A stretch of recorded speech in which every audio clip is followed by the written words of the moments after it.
ومن سيئات أعمالنا من يهده الله فلا مضل له ومن يضلل فلا هادي له وأشهد أن لا إله إلا الله وحده لا شريك له ونشهد أن سيدنا وسندنا وشفيعنا وحبيبنا ونبينا ورسولنا وكريمنا وملجأنا ومأوانا محمدا عبده ورسوله الذي أرسله الله بالحق بشيرا ونذيرا وداعيا إلى الله بإذنه وسراجا منيرا أشهد أنه صلى الله تعالى عليه وسلم بلغ الرسالة ونصح الأمة وكشف الغمة وجلى الظلمة وجاهد في سبيل الله وعبد ربه حتى أتاه اليقين اللهم صل على سيدنا محمد وعلى آل سيدنا محمد وبارك وسلم اللهم صل وسلم على رسولك الكريم وآله الطاهرين رب اغفر وارحم وأنت خير الراحمين أما بعد فأعوذ بالله من الشيطان الرجيم بسم الله الرحمن الرحيم إن الله وملائكته يصلون على النبي يا أيها الذين آمنوا صلوا عليه وسلموا تسليما اللهم صل وسلم على رسولك الكريم وآله الطاهرين رب اغفر وارحم وأنت خير الراحمين محمد سيد الكونين والثقلين والفريقين من عرب ومن عجم والحبيب الذي ترجى شفاعته لكل هول من الأهوال مقتحم فإنه شمس فضل هم كواكبها يظهرن أنوارها للناس في الظلم فاق النبيين في خلق وفي خلق ولم يدانوه في علم ولا كرم يا أكرم الخلق ما لي من ألوذ به سواك عند حلول الحادث العمم فإن من جودك الدنيا وذرتها ومن علومك علم اللوح والقلم مولاي صل وسلم دائما أبدا على حبيبك خير الخلق كلهم درود پاک آواز بلند السلام علیکم یا رسول اللہ الصلاۃ والسلام علیک یا رسول اللہ وعلی آلک وصحبک یا حبیب اللہ الصلاۃ والسلام علیک یا رسول اللہ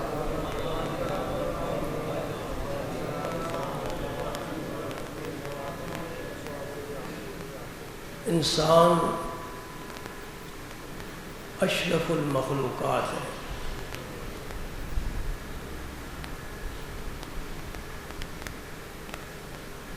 اشرف المخلوقات کی تخلیق کا مقصد کیا ہے، انسان کیوں پیدا ہوا، اللہ تعالیٰ نے اسے دنیا میں کیوں بھیجا،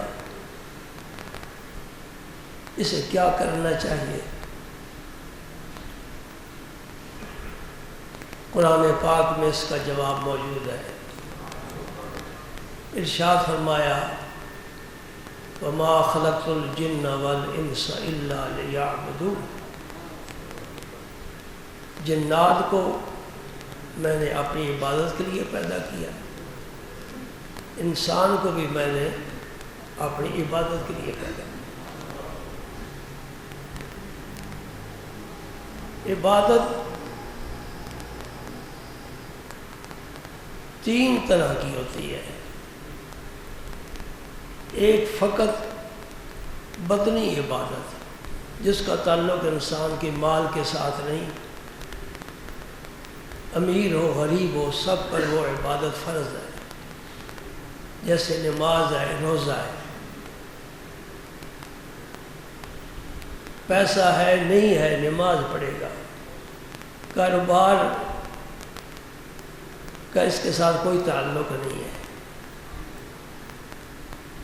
غریب آدمی بھی نماز پڑھے گا، امیر پر بھی فرض ہے۔ زکوٰۃ اس کا تعلق بھی انسان کے، روزے کا تعلق بھی انسان کے بدن کے ساتھ ہے۔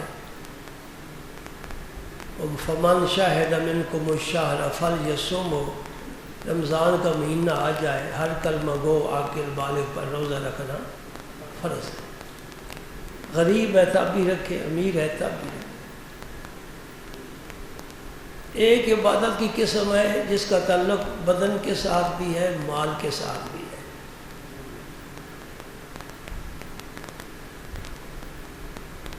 وہ عبادت ہے حج کی۔ غریب آدمی پر حج فرض نہیں ہے۔ وَمَنِ اسْتَطَاعَ إِلَيْهِ سَبِيلًا، استطاعت کو شرط فرمایا گیا۔ استطاعت کیا ہے؟ سفر خرچ بھی ہو اور واپس آنے تک بچوں کو، اہل و عیال کو بھی خرچہ دے کر جائے۔ جس کے پاس اتنی استطاعت ہے وہ حج کرے۔ اس کے علاوہ بھی شرطیں ہیں حج کی، بلکہ یہ مالی بھی ہے بدنی بھی ہے۔ ایک عبادت ہے خالص مالی اور وہ ہے زکوٰۃ۔ جس کے پاس پیسہ نہیں ہے اس پر زکوٰۃ فرض نہیں ہے۔ امیر آدمی مالدار پر زکوٰۃ فرض ہے سال کے بعد۔ شرع متعین فرمائی گئی ہے، سونے کا نصاب الگ ہے، چاندی کا الگ ہے، نقدی کا الگ ہے۔ اس کی تفصیل فقہاء نے پورا ایک باب باندھ کر بہت بیان فرمائی ہے۔ ان تینوں باتوں کے احکام بھی مختلف ہیں۔ مثلا جو بدنی عبادت ہے نماز اور روزہ، اس میں مطلقاً نیابت جائز نہیں۔ کوئی دوسرے کی طرف سے نہ روزہ رکھ سکتا ہے نہ نماز پڑھ سکتا ہے۔ بھائی میں آج ذرا مصروف ہوں، جاؤ تو میری طرف سے نماز پڑھ کر آؤ، ایسا نہیں ہو سکتا۔ میں بیمار ہوں آج روزہ نہیں رکھ سکتا، نہ تو میری طرف سے روزہ رکھ لو۔ تو بدنی عبادت میں نیابت مطلقاً جائز نہیں ہے۔ اور جو عبادت ہے مالی، اس میں نیابت جائز ہے۔ باپ اپنے بیٹے کو کہتا ہے میری طرف سے تو زکوٰۃ دے دے، وہ زکوٰۃ ادا ہو جائے گی۔ دوست کو کہتا ہے میری طرف سے زکوٰۃ دے دو، وہ بھی ہو جائے گی۔ اور تیسری عبادت جو بدنی بھی ہے اور مالی بھی ہے، یعنی حج، اس میں نیابت شرط ہے، یعنی نیابت جائز ہے لیکن شرائط کے ساتھ۔ میں آج حج کا ہی ذکر کرنا چاہتا ہوں کیونکہ موسم حج ہے۔ یہ موسم حج کا کیا مطلب ہے کہ شوال، ذیقعد اور ذوالحج کے 10 دن یہ موسم حج کہلاتا ہے۔ شوال ختم ہو گیا، ذیقعد بھی ختم ہونے کے قریب ہے۔ اس سے پہلے، شوال سے پہلے حج کا احرام نہیں باندھا جا سکتا، اس لیے کہ وہ حج کا موسم نہیں۔ شوال کا چاند نظر آ جائے تو حج کا احرام باندھا جا سکتا ہے، لیکن یہ بھی 2-2.5 مہینے اسے احرام کی پابندی میں گزارنے ہوں گے، لیکن واقعی یہ حج کا موسم ہے۔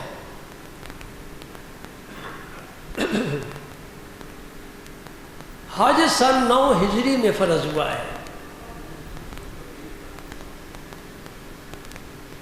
میرے آقا کریم مکہ مکرمہ میں ہجرت سے پہلے جبکہ حج کی فرضیت کا حکم نہیں آیا تھا، آپ ہر سال حج فرمایا کرتے تھے۔ اہل عرب بھی حج کرتے تھے، لیکن ان کے حج کے طریقے مختلف تھے۔ اگرچہ وہ دعویٰ یہ کرتے تھے کہ ہم ملت ابراہیمی کے پیروکار ہیں، لیکن انہوں نے ملت ابراہیمی کو کافی بدلہ نہیں بلکہ مسخ کر دیا تھا۔ میں ایک صرف بات بتاتا ہوں، آپ حیران ہوں گے کہ مکے والے کعبے کا طواف کرتے تھے برہنہ حالت میں۔ حیات ہوتا ہے ایمان کے ساتھ، الحیاء من الایمان، حضور کا فرمان ہے۔ وہ بے ایمان تھے، ان کے پاس شرم و حیا نام کی کوئی چیز نہیں تھی۔ برہنہ سیدنا عثمان غنی رضی اللہ تعالیٰ عنہ بند کمرے میں، غسل خانے میں، واش روم میں بھی غسل فرماتے تھے تو چادر تہبند باندھ کر فرمایا کرتے۔ یہ حیا ہے۔ آپ سے پوچھا گیا کہ یہاں تو کوئی دیکھنے والا نہیں ہے، تو پھر آپ چادر باندھ کر کیوں غسل فرماتے ہیں؟ فرمانے لگے مجھے فرشتوں سے حیا آتی ہے، اس لیے حضرت عثمان غنی کا نام حیا میں پہلے نمبر پر لکھا جاتا ہے حضور کے بعد۔ اور آپ کے متعلق تو حدیثوں میں آتا ہے کہ نبی کریم صلی اللہ علیہ وسلم اتنے حیادار تھے کہ پردہ نشین عورت نہیں، پردہ نشین کنواری لڑکی، اس سے بھی حضور زیادہ حیادار تھے۔ پردہ نشین یونیورسٹی کی لڑکی میں وہ بات نہیں ہے جو پردہ نشین لڑکی میں ہے، یہ بات آپ کو تسلیم کرنا پڑے گی۔ پردہ نشین لڑکی جس نے باہر کبھی قدم نہیں رکھا، غیر کا کبھی چہرہ نہیں دیکھا، ان کی سب کی پیشوا فاطمہ الزہرا ہے رضی اللہ تعالی عنہ۔ کسی غیر کو نہ دیکھا ہے، نہ کسی غیر نے ان کو دیکھا ہے۔ یہ کمال ہے زندگی کا، یہ کمال ہے اور پاکیزہ زندگی ہے۔ تو حدیث میں آتا ہے کہ نبی کریم صلی اللہ علیہ وسلم کنواری لڑکی جو پردہ نشین ہے اس سے بھی زیادہ حیا والے تھے۔ فقہاء نے لکھا ہے کہ اگر تم نے نکاح پڑھنا ہے اس کنواری لڑکی کا جو پردہ نشین ہے اور اجازت لینی ہے، اب وہ زبان سے اجازت نہیں دے گی، اسے شرم آئے گی، اس کا رو دینا یہ اجازت ہے۔ وہ آنسو آئے گی کہ میں اپنے باپ کا گھر چھوڑنے والی ہوں۔ وہ پرانی باتیں میں کیسے دہرا رہا ہوں، لیکن ہمارا کام ہی پرانی باتوں کے ساتھ ہے، پرانے زمانے کے ساتھ ہے۔ ہم پرانے لوگ ہیں۔ اب حکومت ہمیں نیا بنانا چاہتی ہے، سکولوں کا نظام مدرسوں میں لانا چاہتی ہے، پتہ نہیں کل کیا ہوگا، اللہ بہتر جانتا ہے۔ باہر کب جب تک وقت ہے ہم اللہ کے رسول کا دین پڑھاتے رہیں گے اور بیان کرتے رہیں گے۔ اگر حکومت اپنا نظام ہمارے مدارس میں لائے تو ان مدارس میں الو بول جائے گا، جس طرح باقی حکومت کے اداروں میں آپ جا کر دیکھ لیں۔ جو آپ کا ہسپتال ہے محمد ہسپتال، اس کا کیا حال اور کیا حشر ہے، یہ حکومت کا ہے۔ اور پرائیویٹ ہسپتال کلینک بھی دیکھ لو، کتنا فرق آپ کو نظر آئے گا۔ حکومت کا جہاں سایہ آتا ہے بے برکتی آتی ہے، نحوست آتی ہے۔ اللہ اکبر اللہ اکبر۔ میں کسی اور طرف نہ چلا جاؤں، نبی پاک نے صلی اللہ علیہ وسلم نے ہر سال حج فرمایا، لیکن ہجرت کے بعد سرکار نے صرف ایک ہی حج فرمایا، جسے حجۃ الوداع فرماتے۔ یہ سن 10 ہجری میں، کیونکہ سن 9 ہجری میں حج فرض ہوا ہے، اور جب فرض ہوا ہے تو حضور نے امیر الحاج سیدنا ابو بکر صدیق کو بنایا ہے۔ اور خاص بات ہے سنیوں کے لیے، نماز افضل ترین عمل ہے، اور اس کی امامت کے لیے بھی سرکار نے اپنی ناساز طبع کے دوران ابو بکر صدیق کو فرمایا مرو ابا بکر فلیصلی بالناس۔ یہ جو میرا زبان سے فقرہ سن رہے ہو یہ اہل سنت کی کتابوں میں بھی ہے اور شیعہ کی کتابوں میں بھی ہے۔ کیا معنی ہے اس کا؟ حضور نے فرمایا ابو بکر کو حکم دو وہ لوگوں کو نماز پڑھائے۔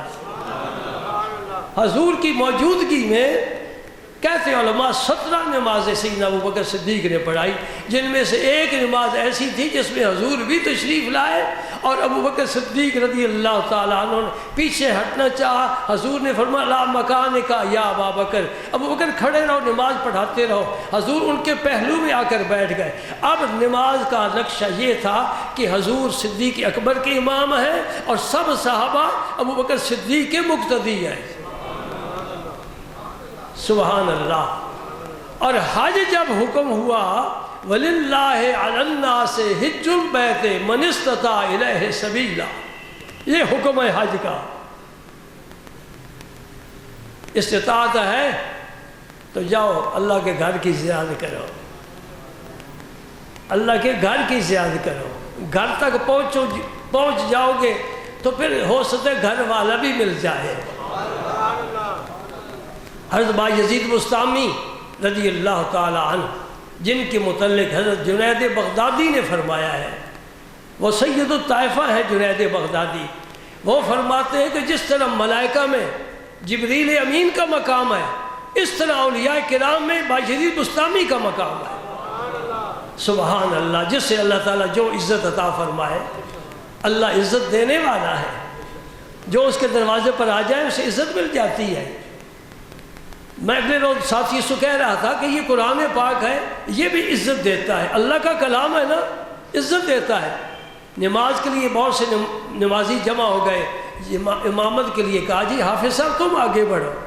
او حافظ صاحب تو غریب آدمی ہے، تم امیر آدمی ہے، تم آگے بڑھو۔ کہیں جی نہیں، یہاں ہماری عمارت کام نہیں کرے گی، یہاں دولت کا سکہ نہیں چلے گا، یہاں قرآن کا راج چلے گا۔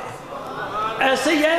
دوسری مثال دیکھو، قرآن پاک پر کپڑا چڑھاتے ہیں، جو ساتھ لگا ہوا تھا اس کو چولی کہتے ہیں، جو اس کو اوپر آتا ہے کبھی اتار بھی دیتے ہیں اسے غلاف کہتے ہیں۔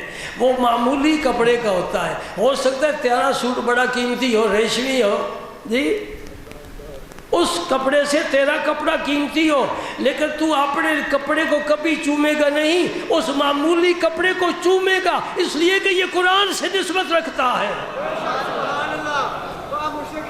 بات میری سمجھ آ رہی نہیں آ رہی؟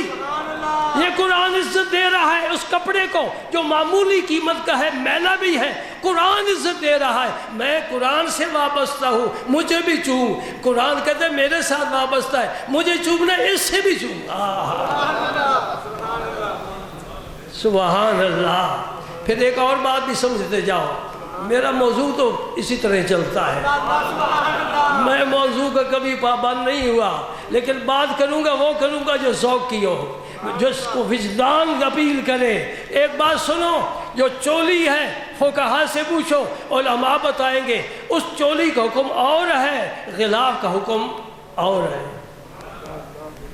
کیسے؟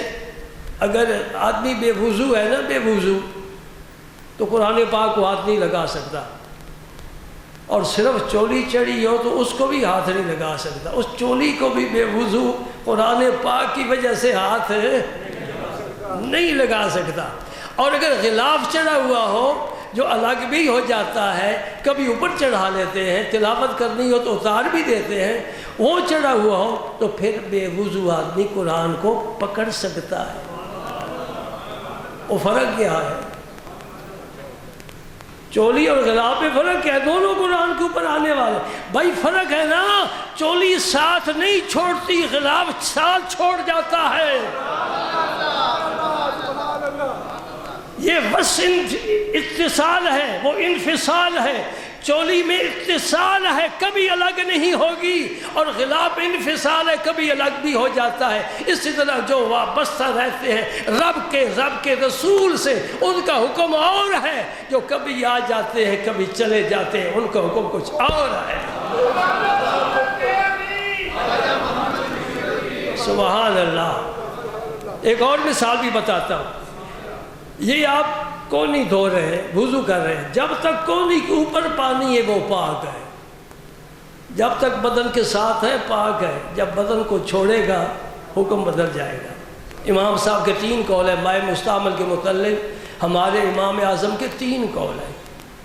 جب تک بدن کے ساتھ ہے پاک ہے، جب الگ ہوگا حکم بدل جائے گا۔ جو مرید پیر کے ساتھ رہے وہ نظام الدین اولیاء ہے، وہ شیخ الاسلام ہے۔ لاجپال لاجپال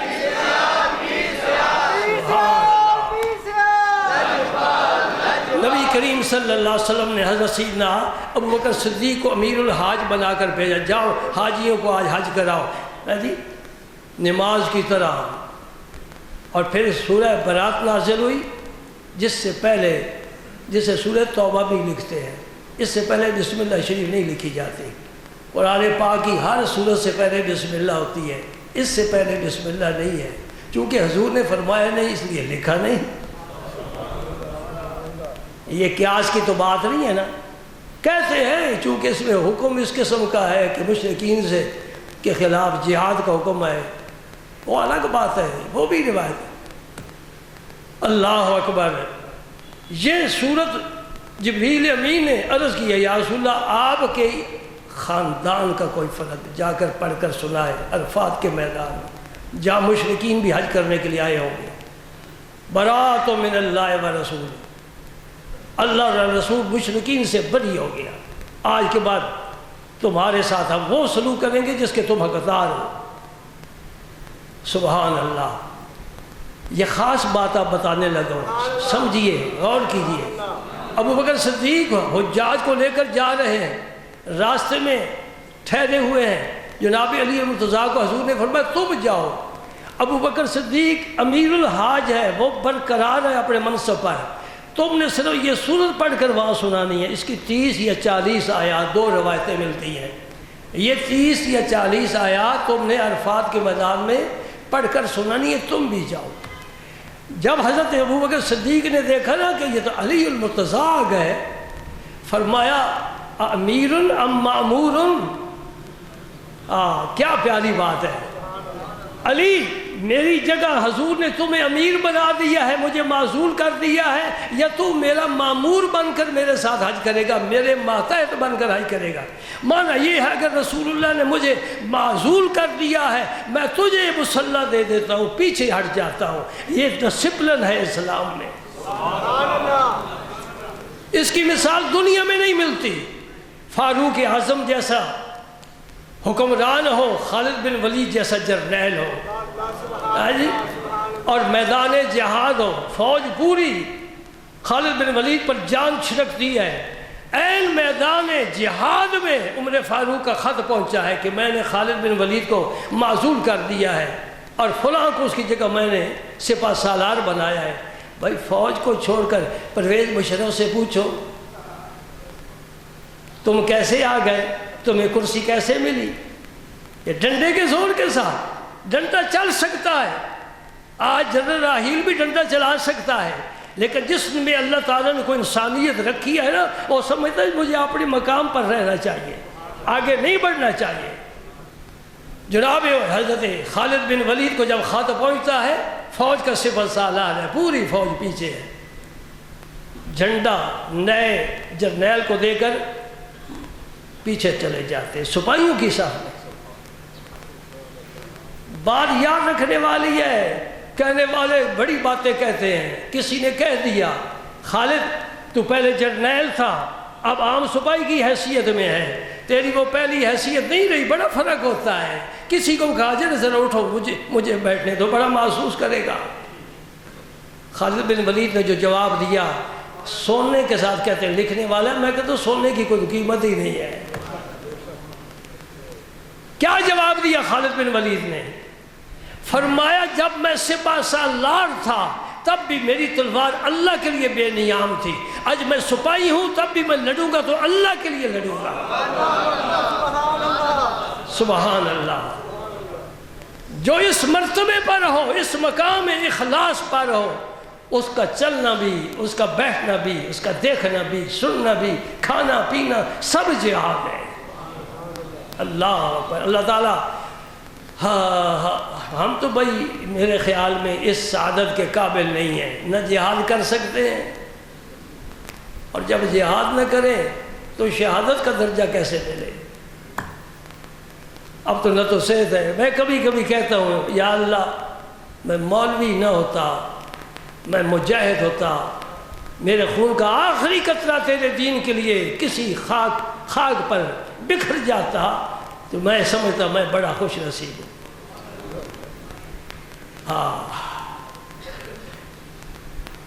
علماء کی بھی بڑی شان ہے، لیکن ان علماء میں میں شامل نہیں۔ علماء کی کیا شان ہے؟ جس سیاہی کے ساتھ علماء علم لکھتے ہیں وہ سیاہی قیامت کے دن شہید کے خون کے برابر درجہ پائے گی۔ عالم کی بڑی شان ہے، لیکن میں وہاں نہ ادھر کے رہے نہ ادھر کے رہے، نہ خدا ہی ملا نہ مثال صنم۔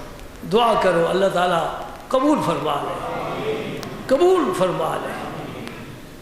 اپنا دامن تو خالی ہے، کچھ بھی نہیں، ساری زندگی گزر گئی، کچھ کمایا نہیں، اور اس کی رحمت سے بعید نہیں ہے کہ مسجد میں نماز پڑھتے ہوئے ممبر پر واعظ کہتے ہوئے اللہ تعالیٰ شہادت دے سکتا ہے۔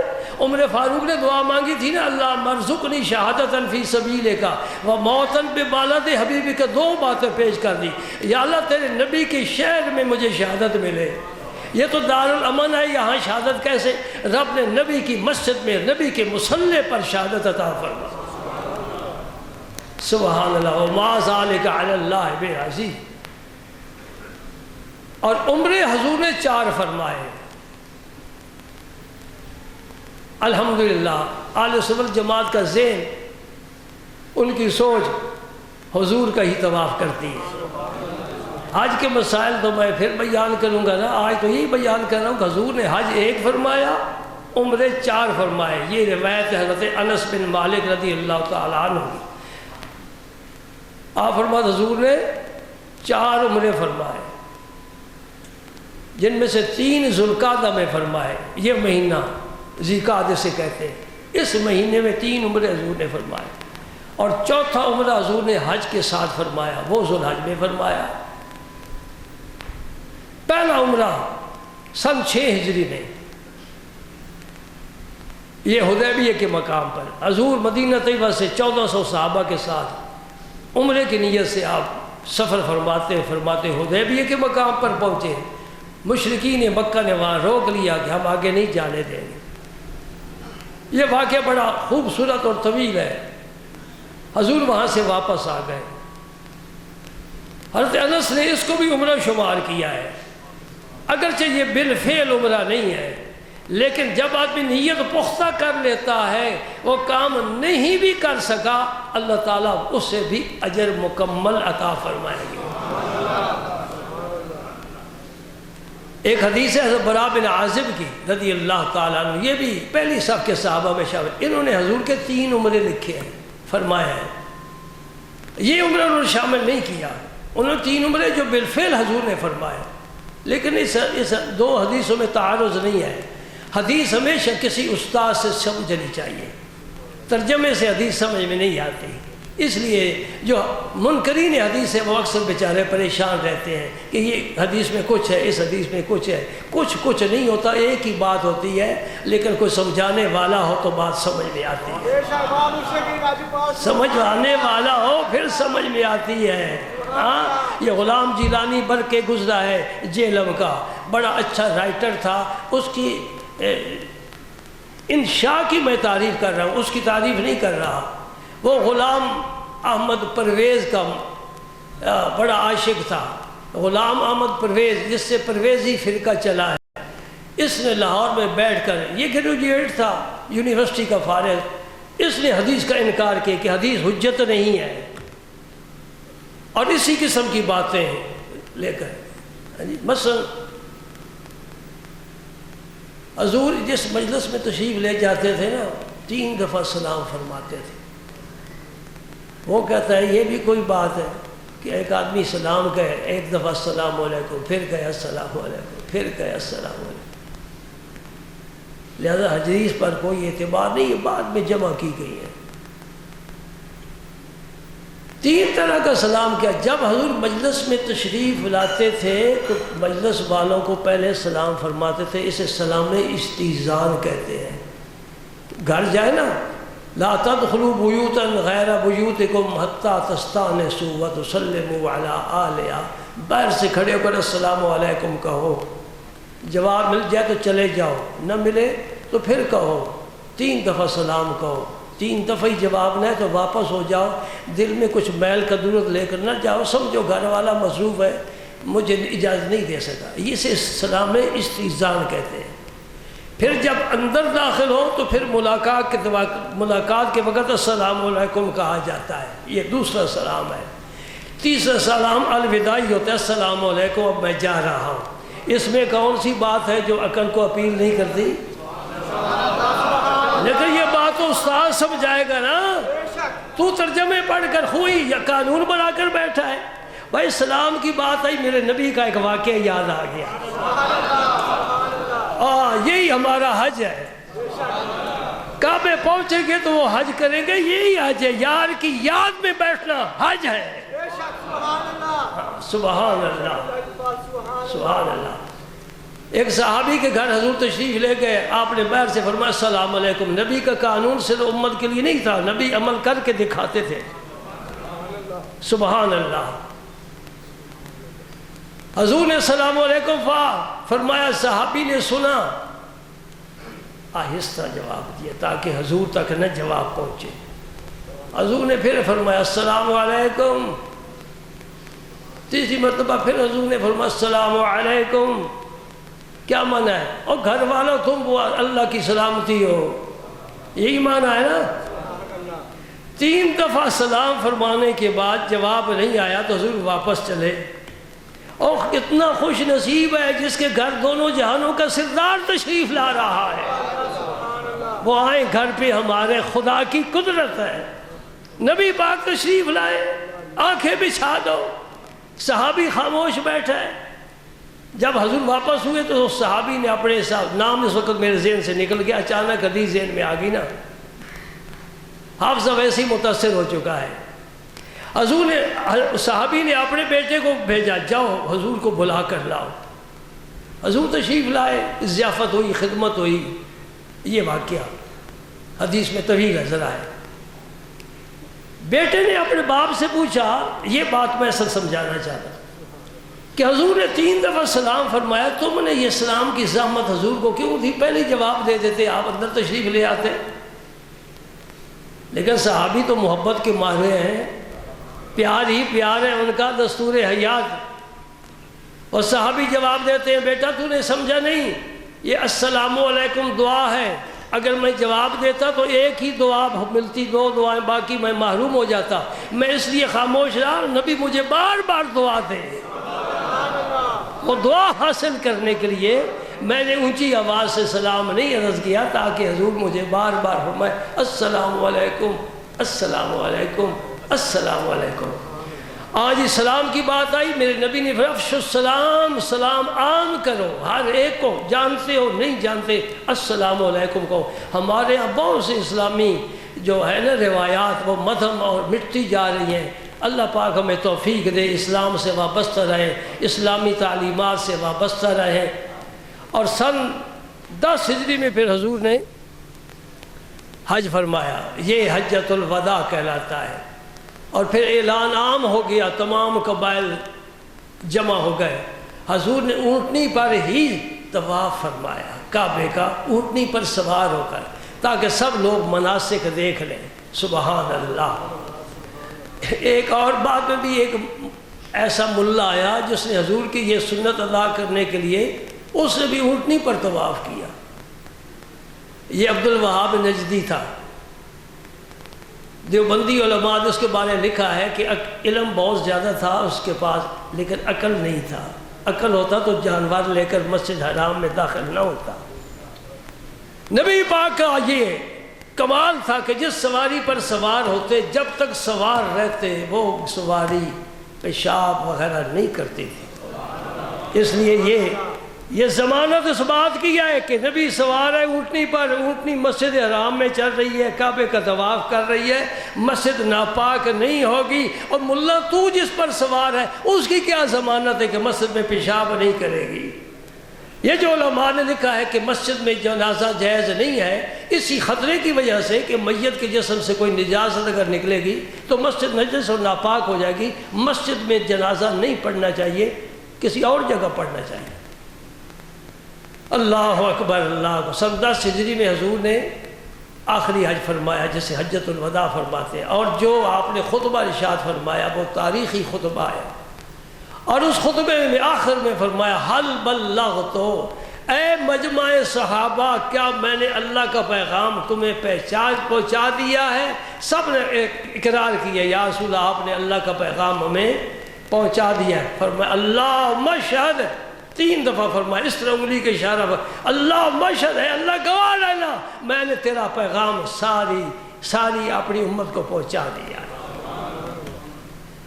الحمدللہ ہر جمعے میں بھی کچھ آپ تک پہنچاتا ہوں، آپ گواہ ہیں، یہ قرآن و حدیث کی روشنی میں کچھ پہنچاتا ہوں، پھر میرا مطالبہ ہے، میرا حق بنتا ہے اس پر عمل کر کے مجھے دکھاؤ۔ اے نفس کے خلاف جہاد کرو، نفس کے خلاف جہاد کرو۔ جو لوگ اپنی جانوں کا نذرانہ پیش کر رہے ہیں، سر پر کفن باندھ کر میدان میں اترے ہوئے ہیں، خطرات میں گھرے ہوئے ہیں، خون کی ندیاں بہہ رہی ہیں اور چھرے کے ساتھ ان کی گردنیں کاٹی جا رہی ہیں، ان کے بچے یتیم اور بیوی بیوہ ہو رہی ہے، وہ جہاد اپنے مقام پر گھر میں بیٹھ کر تو نفس کے خلاف جہاد کر، تیرا جہاد بھی اسی پائے کا انشاءاللہ ہوگا۔ بلکہ بعض روایات میں تو یہ جہاد اکبر کہلاتا ہے، نفس کے خلاف جہاد۔ کیا مطلب؟ بڑی سخت سردی ہے جی، بخار بھی ہے، اذان بھی ہو گئی صبح کی، بستر بھی گرم ہے، نماز بھی پڑھنی ہے، کون نکلے؟ آپ نفس کے ساتھ کر جہاد۔ کرتا ہے؟ چہرے پر بھی ذرا ہاتھ پھیرنا۔ نفس چاہتا ہے؟ نہیں چاہتا، کر خلاف۔ ایک واقعہ سنو پھر جمعے کی نماز پڑھتے ہیں۔ خواجہ اجمیری غریب نواز کی، آپ کے شکم مبارک میں درد ہوا، درد بڑا شدید،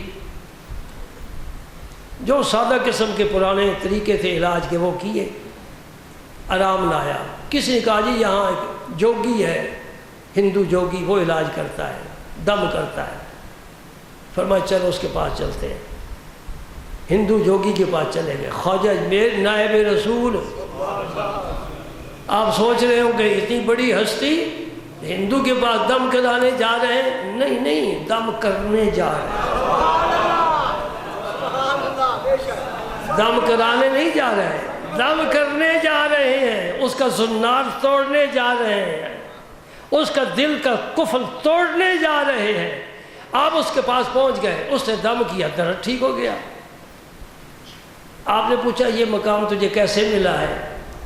انہوں نے کہا یہ جب سے میری عقل نے آنکھ کھولی ہے نا، ہوش میں آیا ہوں، اس دن سے لے کر آج دن تک کافی عمر گزر چکی ہے، میں نے نفس کی کوئی بات نہیں مانی، ہر کام میں نفس کے خلاف کیا ہے۔ تو مسلسل جب میں یہ عمل کرتا رہا ہوں تو مجھے یہ مرتبہ مل گیا ہے۔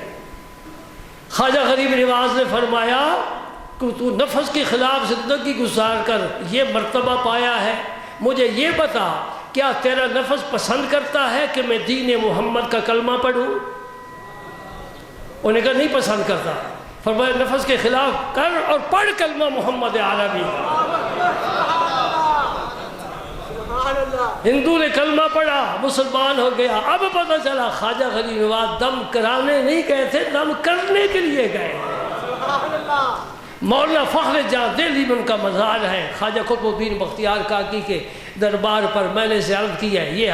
قبلہ عالم بادشاہ کے پیر و مرشد ہیں مہار شریف والے خواجہ نور محمد مہاروی، جن کا پورے پنجاب نہیں پورے پاکستان میں فیض ہے۔ بڑے آستانے آپ کے غلاموں کے قائم ہیں، توسا شریف ہے اور وٹھن شریف خواجہ غلام فرید صاحب کا، اللہ اکبر۔ اور ملتان میں حافظ جمال اللہ ملتانی، میں کہاں تک گنتا رہوں گا، یہ تو سورج ہے، ان کی کرنیں پھیلی ہوئی ہیں، کوئی شمار نہیں کر سکتا۔ ان کے پیر ہیں دہلی شریف میں حضرت مولانا فخر جہاں۔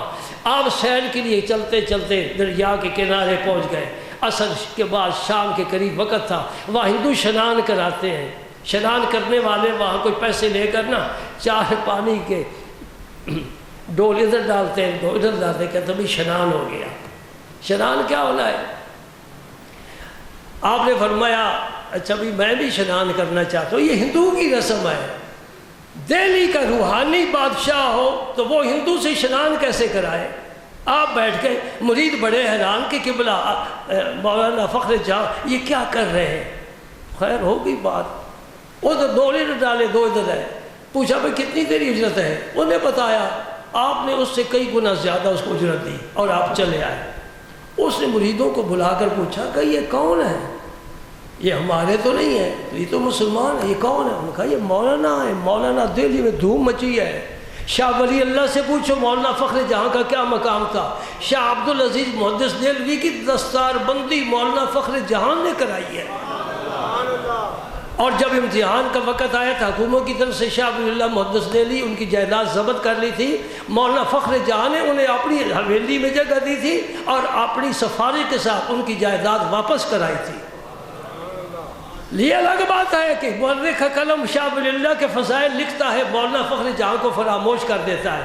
ایک مسئلہ میں بتا کر جانا چاہتا ہوں، شاہ ولی اللہ محدث دہلوی نے ایک مسئلہ لکھا تھا اپنی کتاب میں کہ خواجہ حسن بصری کا جو فیض ہے مولا علی سے یہ ثابت نہیں ہے، محدثین اس پر بحث کرتے ہیں۔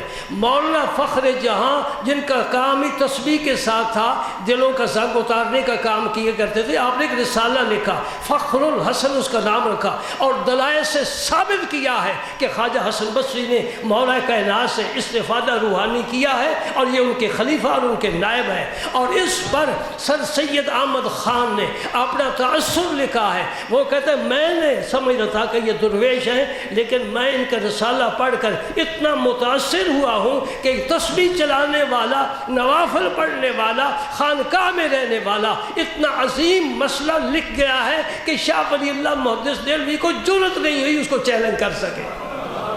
یہ چشتیوں کا دربار ہے، ہاں چشتی پار ہے، الحمدللہ۔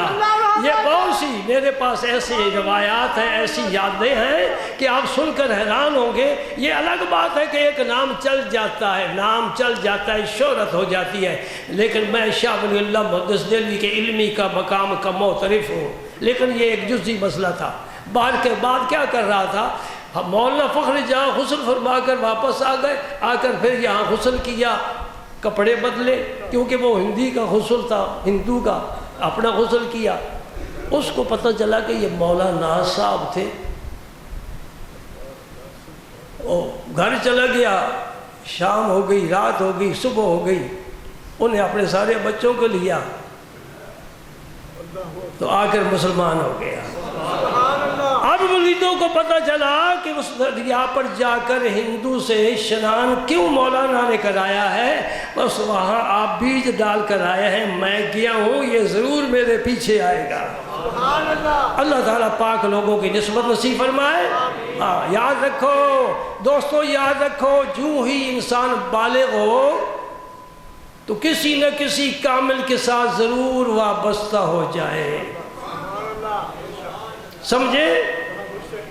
لَقَدْ رَضِيَ اللَّهُ عَنِ الْمُؤْمِنِينَ إِذْ يُبَايِعُونَكَ تَحْتَ الشَّجَرَةِ، یہ بیعت پہلی میرے نبی پاک نے صحابہ سے لی ہے۔ توبہ کی بیعت، جہاد کی بیعت، مختلف بیعت کی قسمیں ہیں۔ جو ہی بالغ ہوتا جائے کسی کامل، کامل کسے کہتے ہیں؟ جو عالم باعمل ہو، صاحب نسبت ہو، عالم ہو، باعمل ہو، صاحب نسبت ہو۔ صاحب نسبت ہاتھ میں ہاتھ، ہاتھ میں ہاتھ، ہاتھ میں ہاتھ، ہاتھ میں ہاتھ، علی کے ہاتھ میں ہاتھ، علی کا محمد پاک کے ہاتھ میں ہاتھ۔ یہ کڑی کڑی سے ملتی ہے تو زنجیر بنتی ہے، اگر یہ کنیکشن ٹوٹ جائے روشنی ختم۔ یہ کنیکشن ہے میرے اور علی المرتضیٰ کے درمیان 35 واسطے ہیں، 35 واسطے ہیں، ہاتھ میں ہاتھ، ہاتھ میں ہاتھ۔ کیسے؟ پیر سیال کے ہاتھ میں ہاتھ، پیر سیال کا ہاتھ پیر پٹھان کے ہاتھ میں، پیر پٹھان کا ہاتھ قبلہ عالم خواجہ نور محمد محاروی کے ہاتھ میں، قبلہ عالم کا ہاتھ مولانا فخر جہاں کے ہاتھ میں، مولانا فخر جہاں کا ہاتھ خواجہ نظام الدین اورنگ آبادی کے ہاتھ میں، خواجہ نظام الدین اورنگ آبادی کا ہاتھ شاہ کلیم اللہ جہان آبادی کے ہاتھ میں، شاہ کلیم اللہ جہان آبادی کا ہاتھ حضرت یحییٰ مدنی کے ہاتھ میں، یحییٰ مدنی کا ہاتھ اپنی نسبتوں کے ساتھ حضرت شاہ نصیر الدین چراغ دہلوی کے ہاتھ میں، چراغ دہلوی کا ہاتھ خواجہ نظام الدین کے ہاتھ میں، نظام الدین اولیاء کے ہاتھ میں، نظام الدین اولیاء کا ہاتھ بابا فرید کے ہاتھ میں، ان کا ہاتھ خواجہ قطب الدین کے ہاتھ میں، ان کا ہاتھ خواجہ معین الدین اجمیری کے ہاتھ میں، ان کا ہاتھ حضرت عثمان ہاروقی کے ہاتھ میں، ان کا ہاتھ حاجی شریف زندنی کے ہاتھ میں۔ یہ ہاتھ چلتا چلتا حضرت ابراہیم ادم بلخی تک پہنچا، ان کا ہاتھ حضرت شیخ حضرت خواجہ فضیل بن ایاز کے ہاتھ میں، ان کا ہاتھ حضرت عبد الواحد بن زید کے ہاتھ میں، ان کا ہاتھ علی المرتضیٰ کے خواجہ حسن بصری کے ہاتھ میں، خواجہ حسن بصری کا ہاتھ حضرت علی المرتضیٰ کے ہاتھ میں، ان کا ہاتھ محمد الرسول اللہ کے ہاتھ میں۔